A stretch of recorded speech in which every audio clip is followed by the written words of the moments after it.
Thank you, members of the Mechanicsville Tea Party. I appreciate the opportunity to speak with you this evening.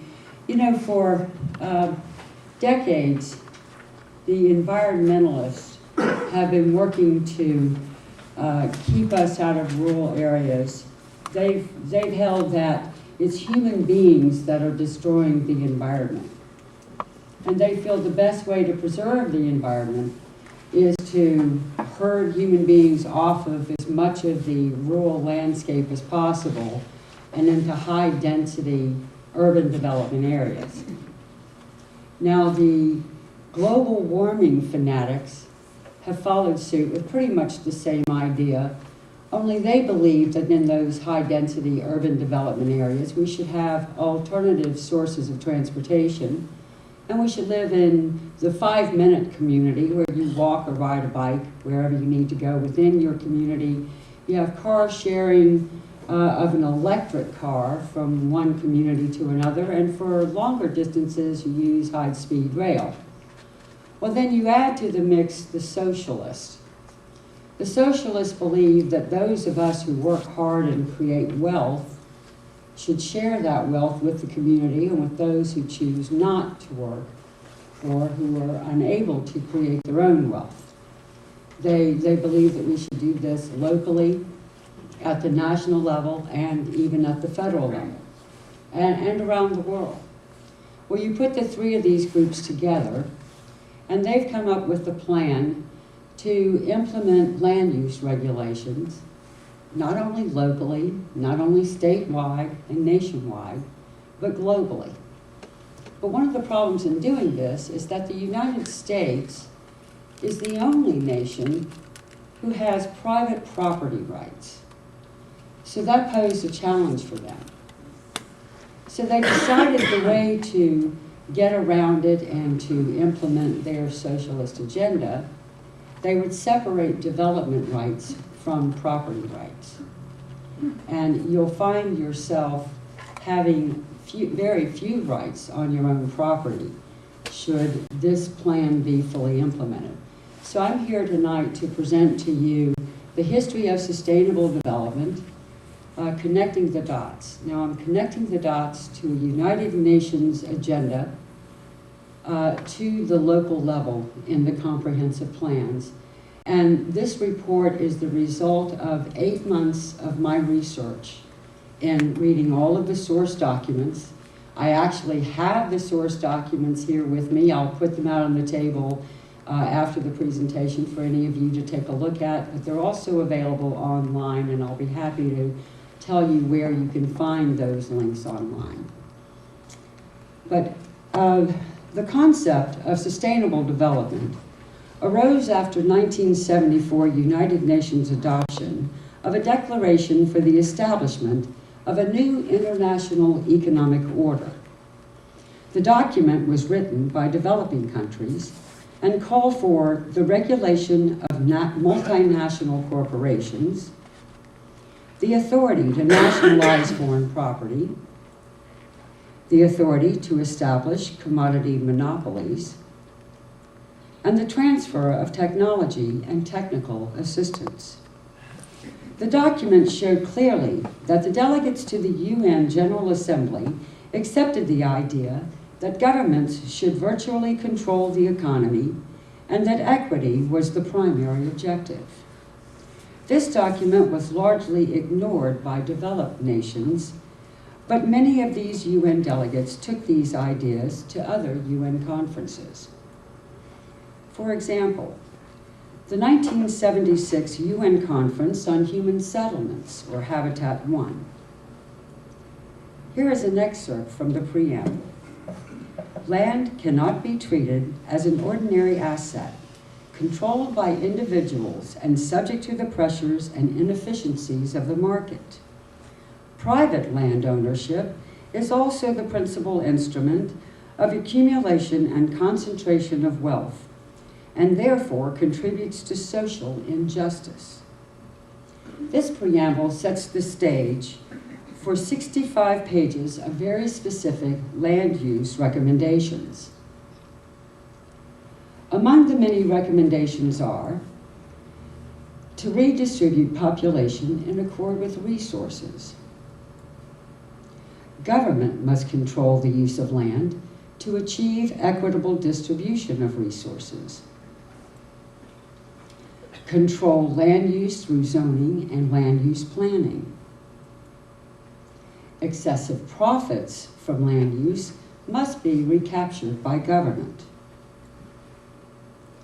Public ownership of land should be used to exercise urban and rural land reform. Owner rights should be separated from development rights, which should be held by public authority. This established the direction of the UN's recommendation. The term sustainable development entered the vocabulary during the 1990s and has virtually permeated every facet of American life. The term was first defined in the United Nations 1987 report of the World Commission on Environment and Development called Our Common Future. The commission was chaired by Grove Harlem Brundtland, who was also the vice chair of the World Socialist Party. Our Common Future defines sustainable development to be development that meets the needs of the present without compromising the ability of future generations to meet their own needs.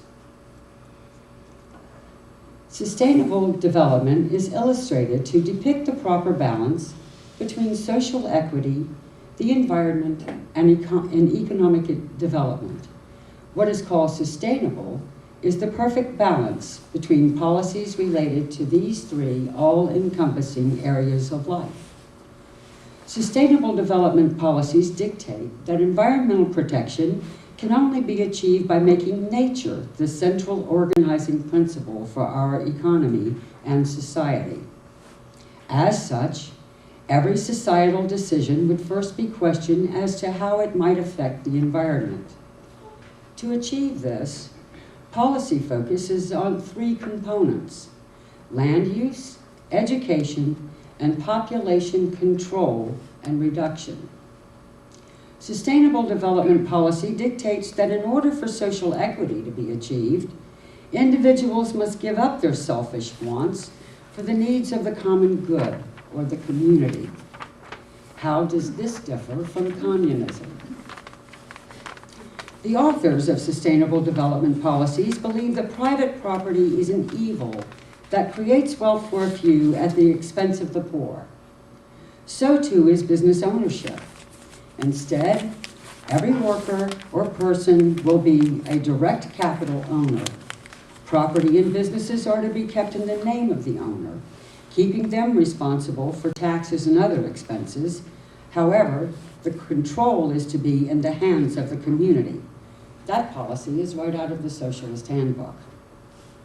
Sustainable development's economic policy is based on one overriding premise: that the wealth of the world was made at the expense of the poor. It dictates that if the conditions of the poor are to be improved, wealth must first be taken from the rich. Consequently, sustainable development's economic policy is based not on private enterprise, but on public-private partnerships. The United Nations General Assembly asked the 1992 World Commission on Environment and Development, also called the Brundtland Commission, to propose long-term strategies for achieving sustainable development by the year 2000 and beyond. 5 years later, the plan called Agenda 21 was unveiled at the 1992 Conference on Environment and Development. The conference was chaired by Maurice Strong, who was also a member of the Brundtland Commission. In its 40 chapters, Agenda 21 addresses virtually every aspect of life. Each chapter presents many policy recommendations that member nations are expected to adopt. Some of the more important chapters are demographics and sustainability, human settlements, which is the foundation for sustainable communities, planning and management of land, management of water, the role of business and industry, and international mechanisms and institutions. These are seen to be the coordinators of worldwide sustainable development. In 1993, President Bill Clinton signed the Biodiversity Treaty, which called for the implementation of Agenda 21. Agenda 21 calls for the creation of national strategies, plans, policies, and processes which are crucial in achieving a sustainable world. The ratification of the Biodiversity Treaty, calling for the implementation of Agenda 21, was never voted on by Senate after Dr. Michael Kaufman presented this map of the proposed development of the wildlands under Agenda 21 in the United States.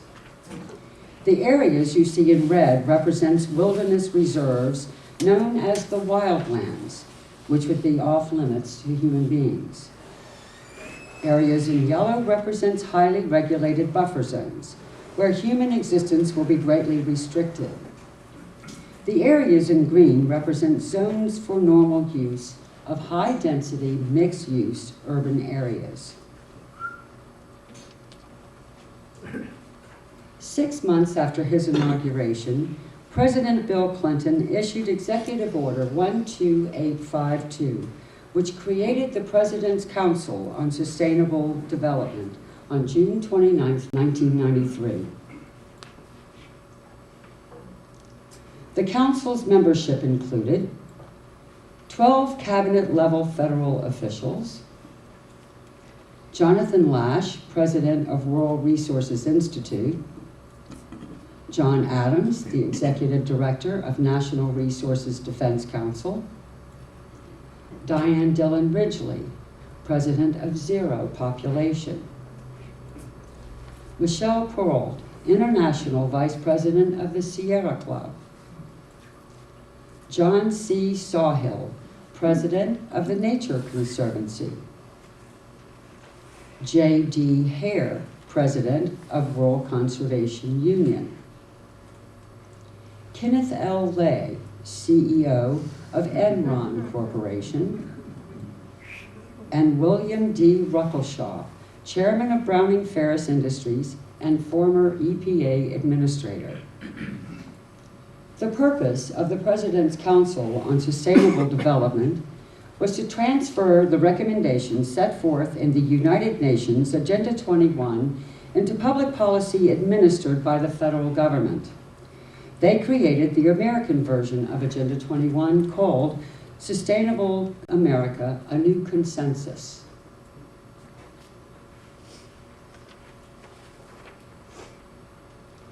An early achievement of the Council was the development of 6 we believe statements, among which is statement number 8. We need a new collaborative decision process that leads to better decisions, more rapid change, and more sensible use of human, natural, and financial resources in achieving our goals. This new collaborative process is called the consensus process. The consensus process is the most important dimension to the implementation of sustainable development. Using the consensus process, stakeholders from the affected group selects an initiator, also sometimes called a facilitator, who carefully selects members of the affected group to participate on a decision-making committee. The policy decisions are predetermined by the initiator, not by the decision-making committee, who never votes. Consensus is the process by which objections to the proposal are extinguished. This is contrary to a democratic process in which the affected group elects representatives. In a democratic process, the representatives debate and then vote. The affected group then abides by the decisions. If the affected group is dissatisfied with the decision, they can elect new representatives to reflect their wishes. But in this process, the affected group has no voice in choosing the decision makers and in the outcome. The PCSD's first major publication was Sustainable America, A New Consensus. It contained more than 150 policy recommendations taken directly from the United Nations Agenda 21. After the recommendations had been developed, then Secretary of the Department of Commerce, Ron Brown, said that his agency could implement 67% of the recommendations administratively using rule-making authority. Other department secretaries reported similar figures. The recommendations made by the PCSD covered a wide range of public policies. Among the most important are land use policies. Sustainable America says that private land use decisions are often driven by strong economic incentives that result in several ecological or aesthetic consequences. The key to overcoming it is through public policies. The 1990s saw an expansion of government control of land use.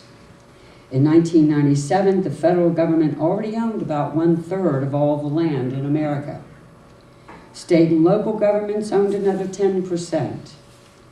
The federal government, however, went on to expand and designate 21 national monuments, designated 43 million acres of roadless areas, appropriated millions in grants to states and local governments, and set up land trusts for the purpose of acquiring more private property. These activities were promoted by the land management agencies who were all members of the PCSD. To implement their plan, millions in grants were awarded to the American Planning Association, and the EPA and other agencies issued millions more in challenge grants to local governments and organizations for envisioning projects. These projects are what you're seeing now in our local comprehensive plans. During the 1990s, there emerged a rash of visioning projects in towns and cities across the nation. They were typically called something like Your Town 2020. They were all the result of the PCSD, funded by grants by an agency of the government who was a member of the PCSD. The EPA, for example, would issue challenge grants for visioning projects to NGOs and to local governments. The grant recipient would designate an initiator who would select the Visioning Council. Those selected would be known in advance to support the goals of the initiator and in many cases stood to gain financially from the implementation of the goals. To spread this process across the country, the EPA coordinated a smart growth network consisting of dozens of non-government organizations. Among them was the American Planning Association, the Conservation Fund, the Natural Resources Defense Council, and the Sierra Club. All of these organizations have promoted government control of land use since 1976 UN conference.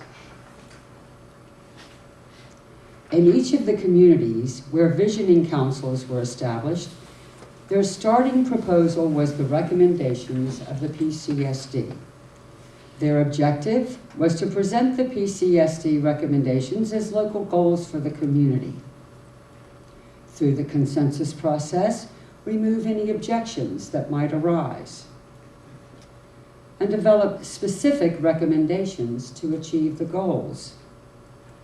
The result becomes the Your Town 2020 Plan of Action. This process takes typically 12 to 18 months, during which the local initiator begins to issue press releases to involve local media to introduce the idea of building a sustainable community. The idea is to build so much public support for the sustainable community as defined by the Your Town 2020 Plan of Action that elected officials will have no choice but to rubber stamp it. The partners for sustainable development include ICLEI, the International Council for Local Environmental Initiatives. I think now they're calling themselves the Council for Local Governments. ICLEI provides technical consulting, training, and information services to build capacity, share knowledge, and support local government in the implementation of sustainable development at the local level. Their basic premise is that locally designed initiatives can provide an effective and cost-efficient way to achieve local, national, and global sustainability objectives. There are currently 609 counties and cities who are dues-paying members of ICLEI across the United States. 19 of those members are right here in Virginia. The ICMA is the International County City Management Association. The ICMA provides technical and management assistance, training and information resources in the areas of performance measurement, ethics education, and training community and economic development, environmental management, technology, and other topics to its members and the broader local government community. The American Planning Association is one of the many members of the PCSD. They partner with ICLEI and the ICMA in the implementation of sustainable development at the local level. They published Managing Growth and Development in Virginia, a review of tools available to the localities. The Renaissance Planning Group is an urban planning firm. They played a critical role in Florida's Forever program. The Forever program is Florida's premier conservation and recreation lands acquisition program. Florida Forever is the largest public land acquisition program of its kind in the United States. Approximately 9.8 million acres of conservation land were purchased under the Florida Forever program. The Virginia Municipal League is an association of city, town, and county governments. They have partnered with ICLEI and other organizations to develop the Go Green Virginia initiative to accelerate development of more environmentally friendly communities. They have also worked with the Renaissance Planning Group in Virginia. They are all on a mission to transform local governments using rule-making authority to create a new form of governance by unelected authority. Each mandate, policy, and agenda is based on the principle that the collective good is more important than individual rights. This is in direct opposition to the principles set forth in the Declaration of Independence. In 2007, the Virginia State Legislature passed a bill, HB 3202, mandating that counties with a prescribed growth rate establish high-density urban development areas. Currently, there are 67 high-growth localities required to establish urban development areas. Localities must allow for compact densities of at least 4 units per acre, but generally what we're seeing is anywhere from 12 to 18 units per acre. They must incorporate the new urbanism design with principles such as interconnected road network and pedestrian accommodations.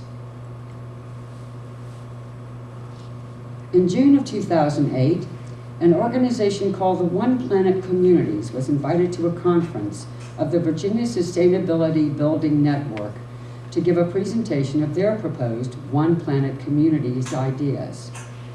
This is one of the slides from that presentation. Note the proposals made. 58% less electricity, 23 gallons less water per household, vehicle mileage time down 65%, 50% reduction in car ownership. And what I thought was one of the most interesting was 40 electric car charging stations that are solar powered.